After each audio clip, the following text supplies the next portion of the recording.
Welcome to another astrology night here at Soul Food Books in Redmond, Washington. The first Wednesday night of every month, although we're starting a little late this month. Yeah. The month is well underway. You're all paying a little less to get in tonight, aren't you? Yeah, it's a good deal, but you know, we're in Scorpio, and with the sun in Scorpio, that is not the sound of a coffee machine in the background. A small annoying child has been ground up and will be taken away. Well, just to get into the holiday spirit, but before we get into talking about the month of November, which as you know starts with Scorpio and ends with Sagittarius, Rick and I want to share with you some information about a retreat that we do in Breitenbush Hot Springs, Oregon. Breitenbush Hot Springs in Oregon. Whoops, somehow we got we're good here. Just bear with me here a second. Somehow it didn't happen the way it was supposed to.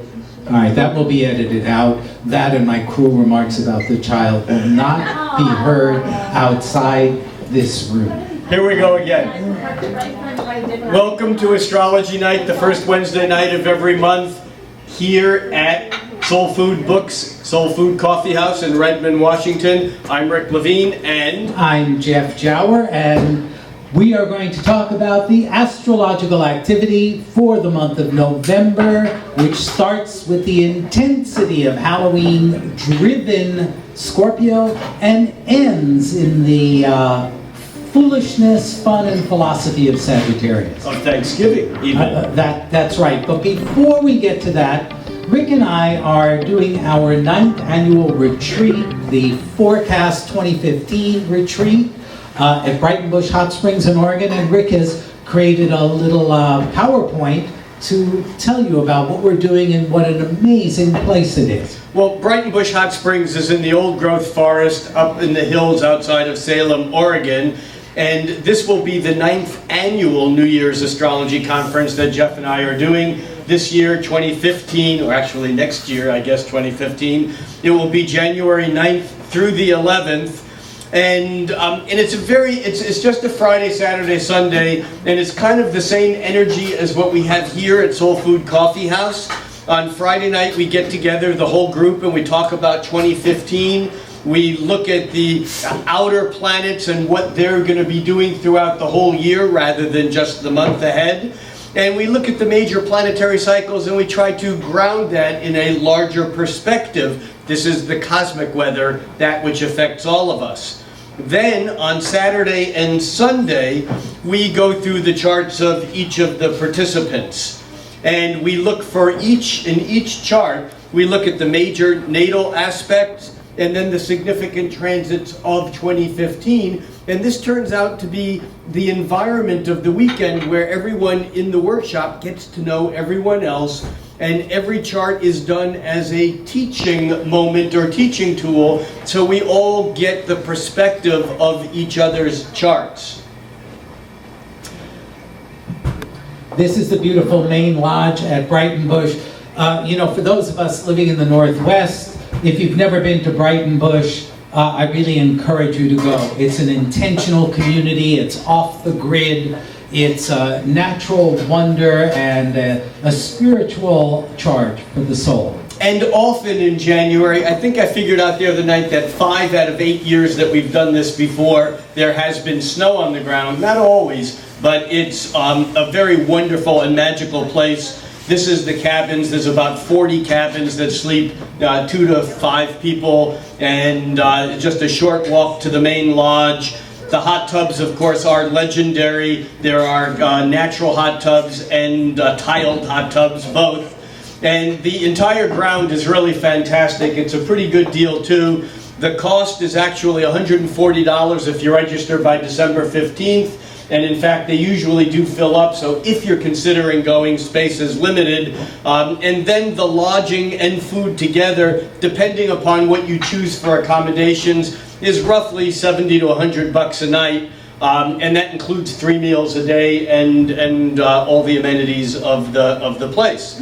So it's a very fascinating and fantastic place that really is a wonderful experience. You can find out more by going to breitenbush.com. And remember, registration is limited, and if you'd like to just make reservations or get more information, you can call 503-854-3320. I feel like I'm on a pledge drive. Well,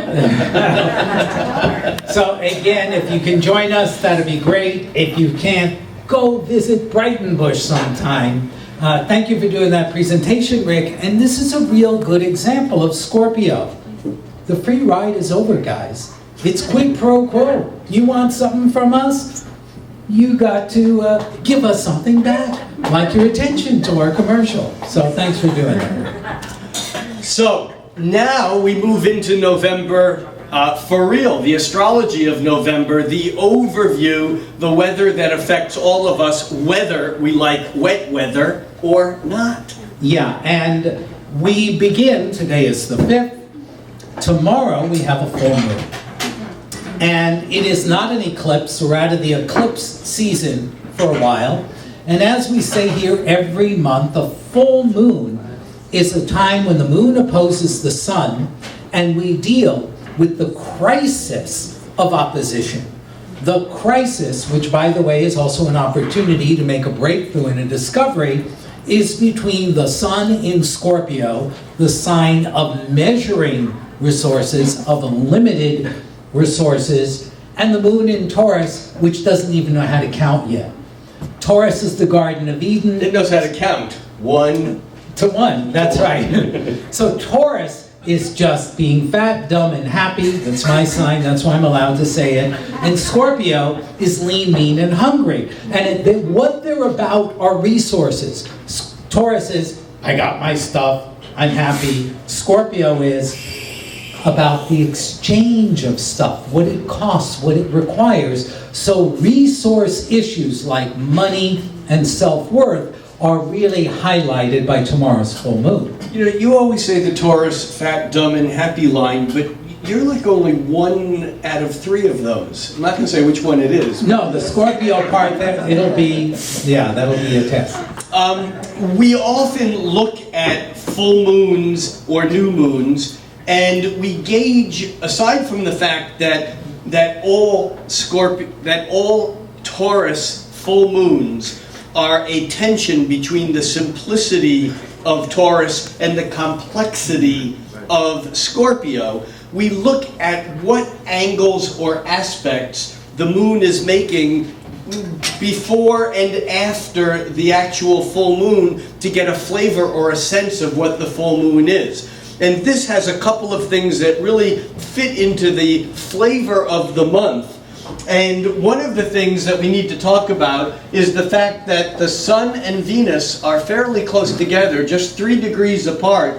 So the moon is not only opposing the sun, as it always does during a full moon, but is also opposing Venus. Venus is the planet that relates to Taurus, and there's a connection here to that sense of value and it being, again, more complicated than the Taurus moon would like. Well, it's darn complicated. Anything is too complicated for a Taurus moon, but it's darn complicated because Venus is the key ruling planet of Taurus, yet it's in Scorpio, the opposite sign. And Venus and the moon are the 2 primary feminine planets of feeling and connecting. So here's Mama Taurus moon in the kitchen, very happy to, be cooking up food for everybody, and her daughter, Venus, comes in dressed like a slut in Scorpio, who has an agenda that doesn't go along with the simplicity that Rick ascribed to Taurus. And it's a very good way to look at things.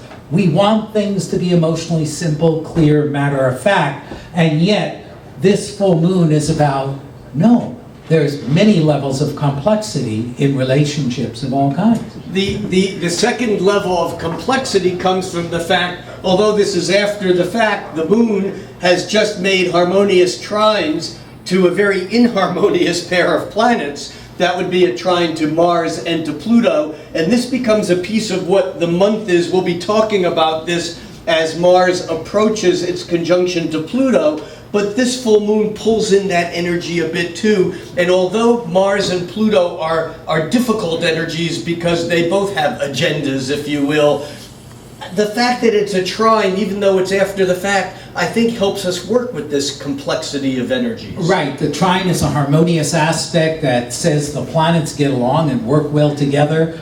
Mars is the traditional key ruling planet of Scorpio. Pluto is the modern key ruling planet of Scorpio. They are supporting this moon.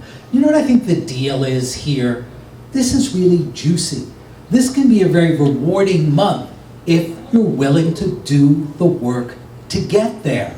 Rather than opposing the simplicity and comfort of Taurus against the complexity of Scorpio and ending the story there, it's saying no. If you're willing to go through the complexity of examining your desires, dealing with the outside world in response to them, and do the hard work, we'll come back to this Mars-Pluto conjunction, this can be a very resourceful time, a period of time in which you can extract value from yourself, resurrect hidden talents, even repair broken relationships, if they're valuable enough and you're committed to do the hard work to get there. And I think what we've just talked about, in some ways, sets the tone for this entire month of Scorpio. There's a number of things that support this full moon by what's going to be happening as it unfolds. And I think that Shakespeare would call this foreshadowing. But we've already talked about the Mars coming into Pluto, that being a heavy and intense and very powerful conjunction. We have this group of planets, the Sun, Venus, and Saturn in Scorpio, and Mercury will join the Scorpio cluster. But what's interesting about this is that we have Venus coming up to a conjunction to Saturn. Again, another heavy energy. What we're getting here is the fact that the moon in Taurus would like things to be pastoral, bucolic, easy, simple, and it just ain't going to be that way. There's one too many or two too many things that are cooking that are suggesting that the energy is building for a lot more sense of control and passion and power that we're going to have to respond to. We have been talking here for years about the ongoing square or 90-degree angle between shocking, liberating, rebellious, live for the moment Uranus and deep, dark, transformational Pluto. And what's happening this month is that Mars, which is the initiator, the instigator, the spark plug, the warrior, the battler, the pioneer, Mars not only joins Pluto, which is getting down to bedrock work and effort, but Mars then comes and forms a square or a right angle with Uranus, meaning there's a lot of volatility here. And we can either put on our little Taurus comforters and try to hide from the big bad world out there and all the demands that are in the world, or we can gear up. Because when the planets get intense collectively, when they get intense in your chart, it means those who gear up and move and match the energy can be happy and productive. And those who aren't willing or able to do that often get run over. They become the unwilling recipients of other people's aggression. You know, Jeff, you've told the story, I think even here, about an experience that you had once with an obstinate calf. Yes. And I think that maybe you could even just tell that in a short version, because I think that really talks about the resistance that we can have that doesn't serve us. Well, and it raises a good point, because we're all talking about the intensity of Mars, Pluto, and of Scorpio. Well, this little Taurus moon here, even though traditional astrology likes it because it means that we're emotionally and materially comfortable, that has its issues. And it is the resistance to movement, to change, particularly when imposed from the outside. So when I was beginning my astrology practice, I had a friend, Farmer Fleischman, an Orthodox Jewish marijuana farmer in Western Massachusetts. He was religious in every way possible, but he had a little calf on his farm, and the calf had a rope, and I pulled the rope, and the calf just locked up all four legs and would not move. I thought, that's Taurus. When given an opposing force, the resistance grows. To get that calf to move, you had to go around next to it and go, come on, sweetie, let's go along together. That's called Libra. That's called joining and overcoming the opposition. So watch where you're stubborn, or where somebody else is stubborn, even in their, particularly in their comfort zones, and don't push them or push yourself, but seduce, attract. Be a sexy Venus in Scorpio who says, you know, I'm going to manipulate myself or manipulate the other person if that's what it takes to get things moving here, because straight on pressure is going to be trench warfare.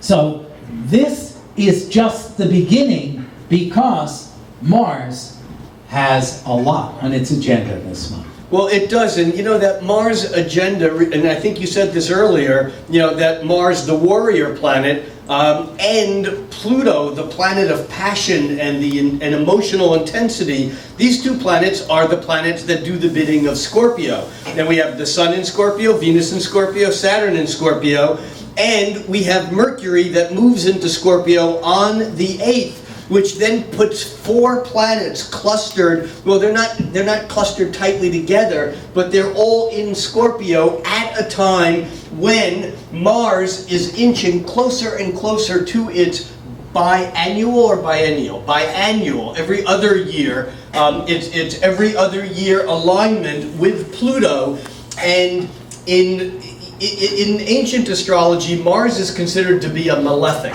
Not because it's a bad planet, but because it's hard energy to manage. Mars, when tickled the wrong way, instead of like a Taurus going, ooh, a little bit lower, will go, I'll just kill you. Mars' response, it's the god of war. Mars is quick to anger, it's hot. Pluto, in modern astrology, in some ways is Mars on steroids. In other words, Mars is the god of war, but Pluto is like Vulcan. It's the intensity and the heat that's transformational at the center of the volcano. And it's like if Mars and Scorpio got into a fight, if Mars and Pluto. Thank you very much. If Mars and Pluto got into a fight, Mars is likely to win on the first hit, but if it doesn't, Pluto will always win, because Pluto has that staying power of it moves so slowly, it's like a glacier, and it's not fast, but it's relentless. And when Mars joins with Pluto, that the anger that we have that we haven't expressed turns cold, it's resentment. It can be a strike, it can be a very powerful, intense, overt explosion of energy, but it also can be turning stone cold. Yeah, and interesting you're talking about temperature, hot and cold. Scorpio, there's no sign hotter, but it can also be cold as ice, or at least appear that way on the outside. Agreed. Scorpio can freeze you out, but it can also, you know, take your clothes off and you'll love it, and take everything else with it. It can be hot and passionate. So temperature is really interesting, because Rick said Mars and Pluto are hot, which together they are, but they're in Capricorn, which is cold. In other words, Mars and Pluto together could be some gangbanger kid in the street, or just some aggressive and violent and angry person. Mars and Pluto in Capricorn is a banker who knows that he's throwing 300 people out on the street. This is the cold, calculated side of aggression, of murder. Agenda, right. So from a sort of self-protective point of view, be learier, I think, of the person who acts coldly but has an agenda, compared to the person who's showing you that they're angry, that they're pissed off. At least it's out there, they're dealing with it, you're dealing with it. Turning it around in a positive sense. Mars conjoined Pluto says, you want to climb Mount Everest? You want to climb your personal Mount Everest. Because Capricorn is climbing, it's ambitious. And Mars and Pluto together give you the juice and the staying power to get wherever you want to go. But you have to plan the trip.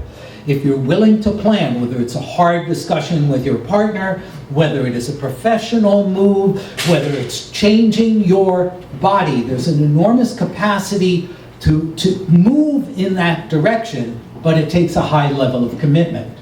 I think what you said is really valuable, and the whole idea of making a plan is really important. I know where you're going, yeah. But I think that what's just as important, and especially because it's in Capricorn, is choosing which mountain you're going to climb. Oh, okay.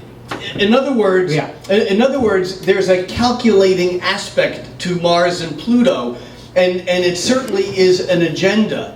But if we have a wrong agenda, if we've built an agenda either out of haste or out of fear, those agendas, even if we can come up with a plan and execute it perfectly, we still may end up being screwed because we've climbed the wrong mountain.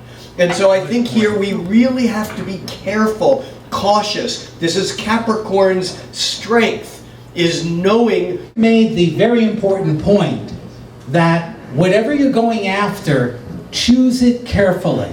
Imagine this, Mars and Pluto together are the most powerful weapons you have had for conquering, for breaking through in quite some time. You want to spend them where they matter the most. You want to spend your own energy, your own desire, your own intensity, your own passion, your own anger. Choose carefully, as Rick said, about where you spend it. And because there's 4 planets in Scorpio, this is even heightened greater. You know, that energy of Pluto, which is transformational and unstoppable. Once a nuclear reaction starts, once it's in process, you can't stop it midway. I hate when that happens. It happens to you. You start a nuclear reaction, you can't stop it. Once lightning starts to strike, you can't stop it. And so there's this thing about that Mars-Pluto, is that the energy is going to play through.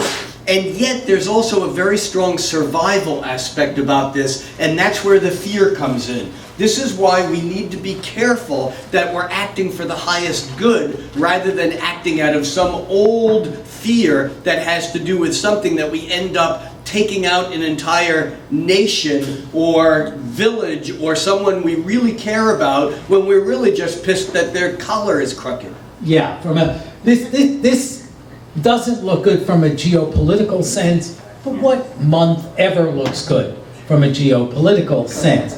But there's another piece of this, which is where I thought Rick was going. He went to a higher mountain, and that is, after Mars joins Pluto, it forms a square.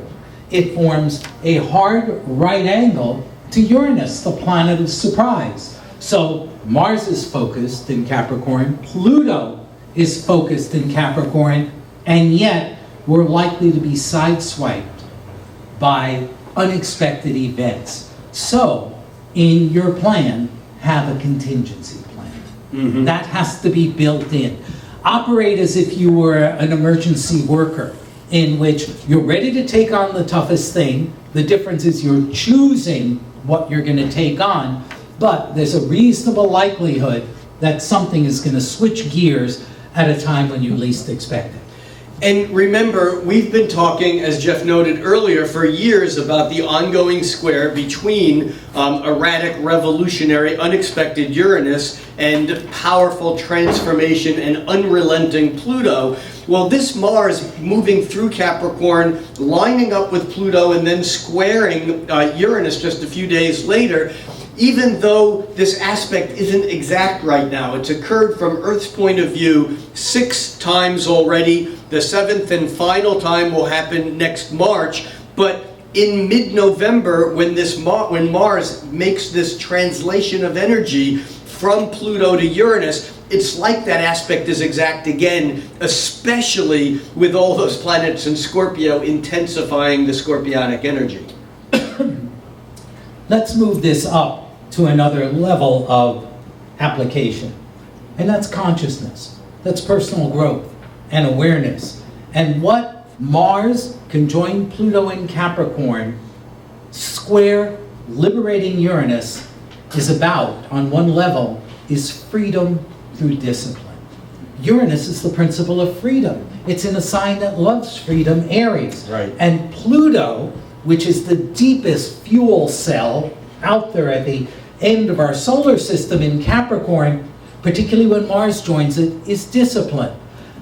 There are situations in life where you're really free when you're well prepared. If I give a serious lecture to an astrology group and I don't prepare, I'm not free. I'm struggling to make sure that I have a track to follow. When I have notes, I'm free to wander away from those notes because I can go back to them. So this really is, and I think it's a key part of the Uranus-Pluto square, is the understanding of the relationship between discipline, commitment on the one hand, and freedom on the other. They may look like enemies, but it's time to have them be in a dialogue with one another so they're friends. And although that Mars square Uranus is normally very difficult to contain because there is such an erratic lightning-like uncontrollable energy escapes and can be like just something happens that we can't quite control, we have assistance on the control side of this, because the same day that Mars squares Uranus, we have Venus. Remember, we have Mercury, the Sun, Venus, and Saturn all clustered in Scorpio. That same day, Venus lines up with Saturn, and that falls on the side of control. Yeah, it's definitely a black leather day. That combination of looking for the high, freaky stimulation. With red leather boots. Right.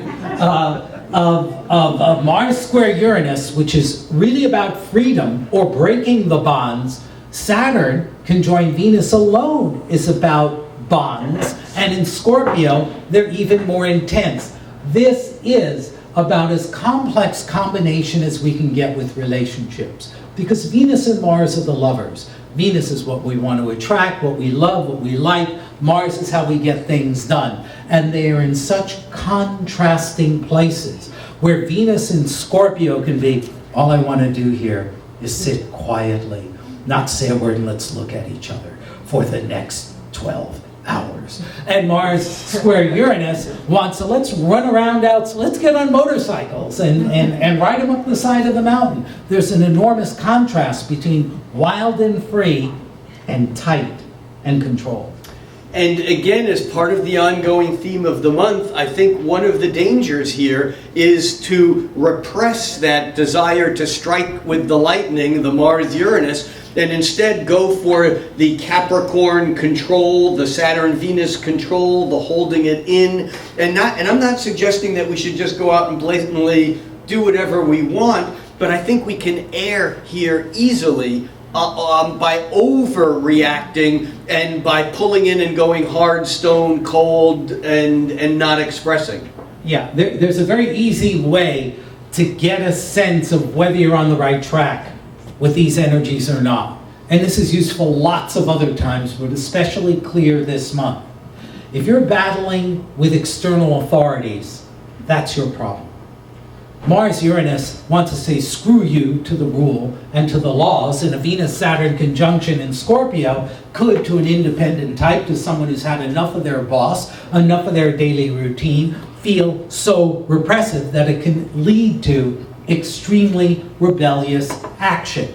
And although there are times in life when oppression is such that seems to be perhaps the only course of action, when you authorize yourself to do something, to create something, to build something, then you're tapping into the power of this. Because you're owning the energy. I'm giving myself the authority to succeed at a crazy project, to break free of an old pattern because I'm committed, I'm going to show up, and I'm going to do that. That's empowerment for me. I encourage you to do that for yourself. Because it's real easy with this to get off on the edge of, life would be good if I didn't have this person. Life would be okay if it wasn't them. It's the damn Republicans, it's the damn Democrats, it's the damn Arabs, it's the damn Jews, it's the damn whatever the hell it is. It's real easy.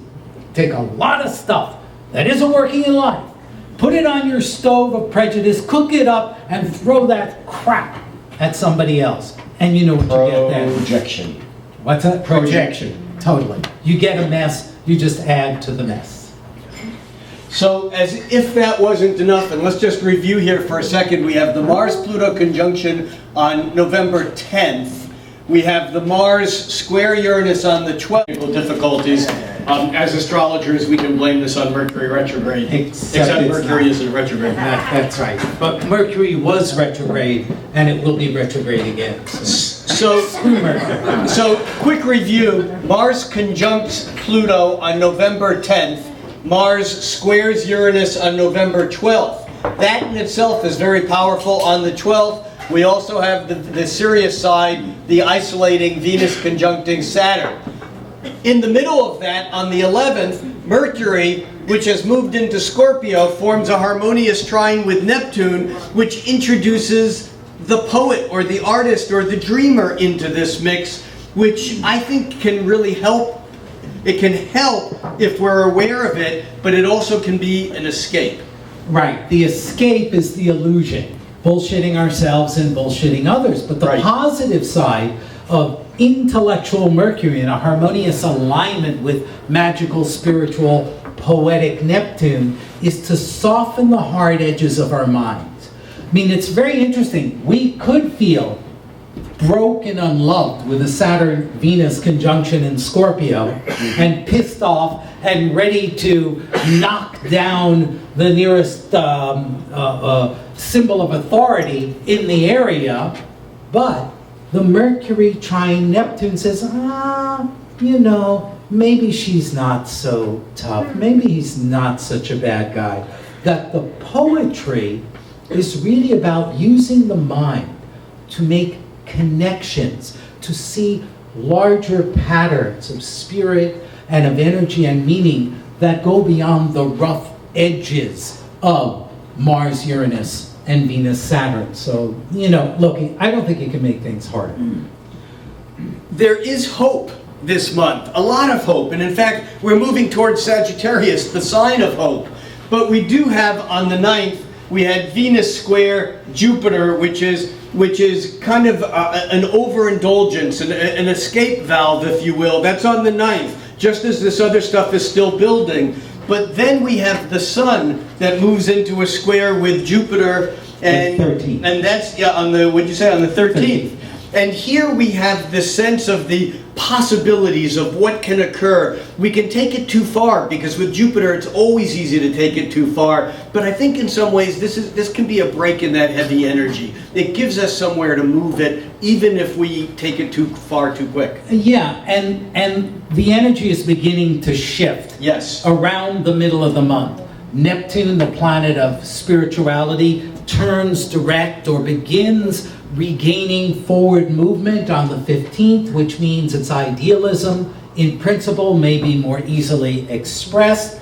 The day after that, Venus gets out of Scorpio and enters Sagittarius, where the principle of love is taken from deep desire and fear of loss to open exploration and optimism that something more interesting is happening around the next corner. It's the beginning of the next adventure. Even if we're not there yet, we begin to long for the excitement rather than mucking about and hanging out in the depth. Again, it's not that one sign is bad or another is good. There's something very profound and magical and transformational and intense with that Venus in Scorpio. But when it moves into Sagittarius, we're now like outside in our, North Face parka and all of our winter, camping equipment, and we're ready to climb the mountain just because it's there and it's an adventure, not because we have to. Yeah, and because we've stopped looking back.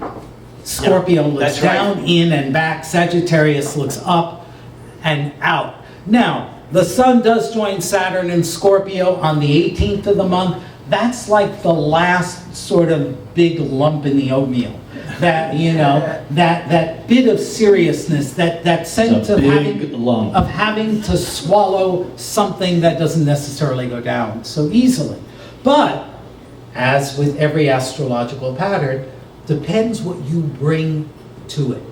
If you bring commitment, focus, purpose, all good Saturn words, well, that's like getting a great spinal adjustment. and lining yourself up to advance your interest in life. Well, we often think of Saturn as the contracting or the constricting energy of the universe, but in fact it's also the crystallization. And so that whole idea when the Sun and Saturn lines up, if there are things that you've been planning on or working on or things that you've been dreaming about, you may not be able to manifest them as quickly as you'd like, but this is a time to pull in and to plant that seed, to actually make that sense of self-determination and say, this is what it's going to take, and this is that, make the commitment. It's a time for commitment, I think. Yes, specifically that day, and as we pointed out, pretty much the whole first half of the month. And with commitment and patience come the willingness to have delayed gratification, to put in the work and the effort now for something better later. And we're in an interesting twist here because Venus in Sagittarius, she runs ahead into Sagittarius on the 16th. Oh, mommy, daddy, let's play. Look at that over there. And the Sun is not yet ready to go, meaning attraction is ahead of the capacity to make it so. Once we pass through that last ring of Saturn on the 18th, for the most part, we're in a period of time here in the US as we approach Thanksgiving of, again, looking further ahead than being held back by the past. Well, and in fact, Go. We back? Yep. All right, so you ready for November 22nd? well, yes, on November 22nd, the Sun, very early in the morning here on the West Coast, moves out of Scorpio and into Sagittarius, followed by the Moon, and we have just a few hours later a new moon at 0 degrees at the very, very, very, very beginning of Sagittarius. This is like a fresh start to everything. It feels like we just got out of jail for free. It's pretty bright-eyed and bushy-tailed, for sure. A new moon is always the beginning of a new cycle. A new moon in a fire sign like Sagittarius certainly is forward-looking. We have Venus nearby. This is looking forward to new forms of pleasure. Now, are we going to get them? Are we going to reach them? Well, if we've taken care of business before, we've got a better chance of making it home alive from the cruise that we really couldn't afford to go on in the first place. But this is not about losing responsibility. It's just shifting the focus away from the limits of what is to the possibility of what hasn't happened yet. Scorpio tends to focus on loss, or the potential for it. Sagittarius does not. And while that can be naive and foolish, it also can dose us with gallons of optimism that help us rise and have higher expectations for what's to come. Oh, yeah, this in a way is it's before we get delusioned, before we become delusioned about the holiday season. It's like we're at the front end of it. There's a sense of innocent hope and possibility, and that this year I'm going to do it differently. And all of that stuff is cooking as the planets first move into Sagittarius. And again, just like Halloween is the Scorpio holiday where the veil between worlds is very, very thin and things from the other side leak through and we communicate with the dead.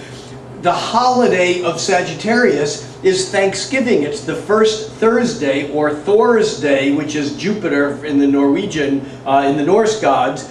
And Thanksgiving is the first Jupiter day after the Sun moves into Jupiter's sign, Sagittarius. And there's that sense of hope and optimism and fellowship and all that positive stuff, even if it really is just a fake story. Yeah, and if there is a fake, story, It still can inspire us, though. It can, who needs the truth if it's going to depress us? Sometimes a good lie is inspirational. It depends. But there's the child pointing out the BS in our stories on the 25th as Mercury joined Saturn in Scorpio. Saturn's hard, cold reality, Mercury is the facts, and Scorpio is sometimes the facts that are not readily visible. So that can be a more mentally focused, mentally intense, but possibly a profoundly honest day as well. It's another lump in the oatmeal. You told me there were no more lumps, Daddy. No. It's a stale raisin. It's a little different. You just suck on it long enough. It'll soften up. It'll be fine. It's a baby grape. Just think of it as a baby grape. That's all. The fact is that there's still something on this day that is still hard to swallow or hard to chew, and yet everything else is escape. We're in this process of escaping the dark side into the side of optimism and hope. And I think every year we talk about this time of year. I always talk about a concept that my Buddhist friends call the tyranny of hope, because there's something about hope that diminishes the power of now, because hope is in the future. And so as long as we're in the Sagittarian framework of both the Sun now and Venus, and very soon thereafter, just a couple of days later, I think on the 28th, Mercury also enters Sagittarius, and then early next month, Saturn finally enters Sagittarius. We have all of this hope, and yet in some ways it can make us less connected and less active to what we need to do right now, because we just know things are going to get better. Yeah, this idea is expressed in a branch of astrology called esoteric astrology, basically created by the occultist Alice Bailey, or at least codified, if you can call her codified for a Gemini. In the late 1900s. But at any rate, she talks about the esoteric rulers. That is, that planets, there's another set of relationships between planets and signs that reveals a deeper spiritual meaning. The Earth is the esoteric ruler of Sagittarius. What that means is that half horse, half archer is likely to hit the target if we're connected to the Earth. Hope, rooted in earthly reality, is a vessel that can take us far. And hope, unrooted in the earth of reality, is a bubble, is a balloon, is an illusion that can be popped in a moment. One very other important thing, we're now pushing toward the end of the month. On the 27th, actually, Mercury leaves Scorpio and enters Sagittarius too. But on the day before that, we have Venus in Sagittarius making a harmonious trine with Uranus and Aries. And I think the month really ends with this sense of all the possibilities, all the things that could happen. We're attracted to trying things that are new and different. And I think that we're feeling less restrained from the heaviness of what so much of November is. Yeah, and what late December and January may be. I mean, every sign is beautiful and has its purpose. But Scorpio and Capricorn are two of the toughest. Yeah. And perhaps the glee, the joy, and the escapism of Sagittarius is because that's the neighboring signs. So enjoy the flights of philosophy and fantasy and imagination with at least one hoof on the ground, so that we can move through this darkening period of the year here in the Northern Hemisphere with some light in our hearts and in our minds about where we're going. All right. There's a month. There's a month. So we're going to take a short break. After the break, Rick and I are going to look at 3 charts. We're going to do very quick little mini readings. If you'd like us to look at your chart, put your first name, your time, date, place of birth, and your email address on a piece of paper. Leave it on the table here behind Julie, and we will pick 3 of you to do a demonstration with. And remember that Soul Food is a community center, so to speak. They stay in business by your patronage. This night is not a night of, you do not pay for it. You pay for it by the coffee you drink and the things that you buy. So please vote with your economic capability. Don't buy the gift down the block and up the street at the big department store. Instead, buy it here tonight, spend a little money, spread the joy, vote with your pocketbook. We'll see you after the break in about 15 minutes. Remember, if you want your chart done, your name, your birth date, place, and time, and your email address on a piece of paper. See you shortly. And the last 4 digits of your social security. All right, thank you. Thank you.